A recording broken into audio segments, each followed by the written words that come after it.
apat na sulok ng silid-aralan, doon hinubog ang aming isipan.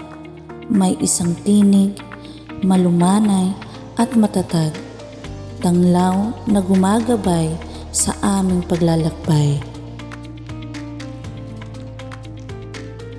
Bawat panulat na sa pisaray sumayaw ay binhi ng dunong sa bukang liwayway.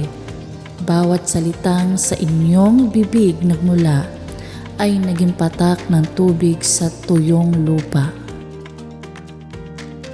Higit pa sa aklat ang inyong tinuro, pagiging matapat, paggalang sa kapwa-tao. Sa bawat pagkakamali, hindi kami hinusgahan, kundi inakay at binigyan ng pang-unawa. Puyat at pagod, hindi ninyo inalintana, basta't ang bukas namin maging maganda.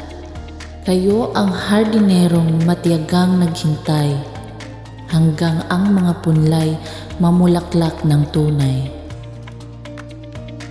Kaya't sa inyo, aming guro at pangalawang magulang, ang pasasalamat namin walang hanggan. Ang tatak ng inyong puso at galing ay babaunin namin saan man makarating.